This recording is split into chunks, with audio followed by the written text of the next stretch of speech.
Hellsweeper VR is a unique and one hell of a VR game that I have played, and in this video we're going to be talking about it. And go.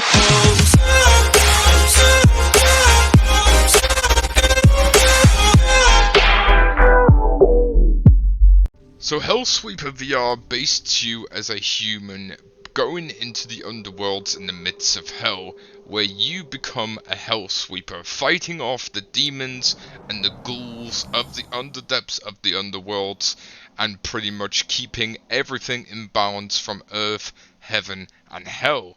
So, we are in hell, the and through the bloodshed and through the demons, this is an action-packed, fully immersive fighting game where you will fight a various amount of enemies, either on Quest or PCVR, fighting your way through dungeons, collecting rewards, and upgrading your magic and your weapons. The tutorial is very easy to get your head around, and it gets you very familiar with the magics and the mechanics system, and showing you the various different controls and tools that you'll need for your journey. The magic system in this is very cool though, which I do want to talk about. The magic in this game has fire, ice, and earth, with a few other little hidden gems that you can choose to upgrade every time you do access and progress different dungeons. But with the whole magical accessing of the abilities, it is very motion controlled action, so you're not just clicking a button just to activate anything, you're actually using motions with your hands when moving controllers, flicking your wrists to the sides to be able to go and activate them. And just to say, with fighting all the demons and the monsters, this is Quest gameplay, and honestly, it was not that bad. Depending on what difficulty you do, it will be harder obviously the more that you go into it, but overall my experience with this game, I have thoroughly enjoyed it. If you want a good workout and you want to have a little bit of some story behind it and getting to progress your character, level up, or even play multiplayer, this is probably going to be the most perfect game for that. One of the really cool weapons that you do go and unlock in the prologue is the pistol. You can go and dual pistol if you really want to, and you can reload by just flicking by side. And when you go and unlock these variety of weapons, like with the sword right here, you will see that you will be able to get different slots and inventory sides to be able to choose where you want to flick from. So you've got 4 different inventory slots which you can use while fighting these monsters. So if you choose to have your pistol on the left or right, you need to just flick left or right. Then if you choose to have your magic on the top or bottom, you need to flick your hands up or bottom.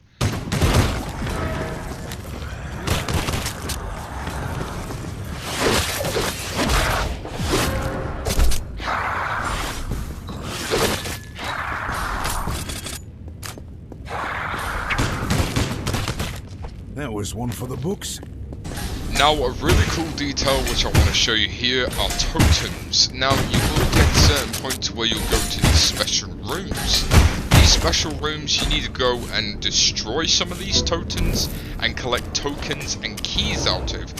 Here, I didn't really know what this was in the moment, so I was very bad at this, but if you do this in enough time and you destroy or unlock a lot of these totems and add these spheres onto the top of them by levitating and unlocking chests with keys, you do get extra money, extra tokens, which can be used to go and unlock stuff in game or progress your character's magic, weapons or items or cosmetics.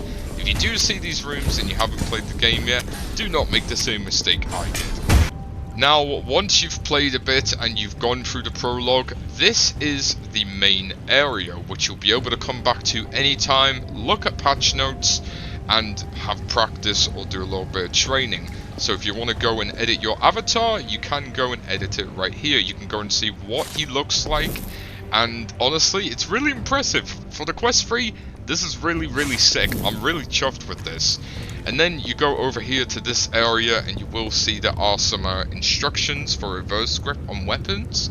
And this is a general training area if you want to go and equip any magical items that you've unlocked or weapons to go and train and practice with. I thought this was really neat, as I did actually use this quite a bit to go and practice with certain items I wasn't sure with. Now with each dungeon, the more you play, the more you'll have a little bit of time to be able to prepare for this.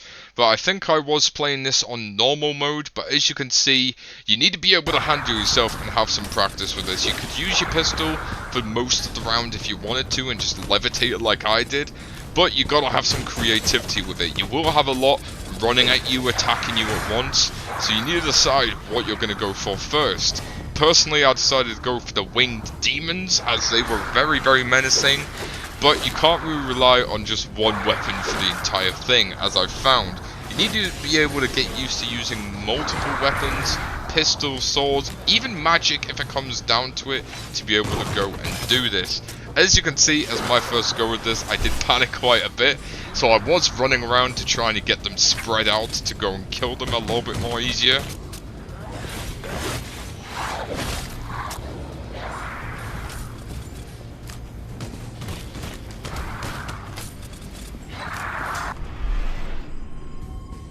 This level I probably found one of the most creepiest, as this was probably still on Act 1, but this was like the 4th or 5th dungeon level of hell that I was playing with.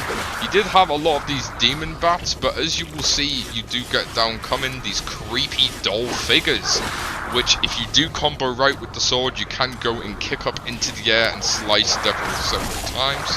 But overall, if you are thinking of getting this game and you are a little bit unsure on the price side, for the price, I'd say it is pretty justified. It's well packed with various amounts of levels, it has great multiplayer use and fun and joy to be able to go and play. Or if you just want to go and play solo, that is also great as well. It's not one of those games where it's reliant, you need to have somebody else there, but if you do struggle on certain levels and you can't do them yourself, or you're unsure how to defeat certain enemies, it does help having a second person there. But apart from multiplayer terms, I think that's the max amount of players that you can play with in total. But with the magic, the combat, just the overall game and the systems, it's pretty jam-packed with what it's got to offer, and it's a definitely great deal for the price of what we're getting at. Now, let me know your thoughts and opinions, folks. Will you be getting this game, and will you be having a little bit of fun in Hellsweeper? Will you become a Hellsweeper yourself? Let me know. But as always, folks, thank you so much for watching. My name's HN. Bye-bye now.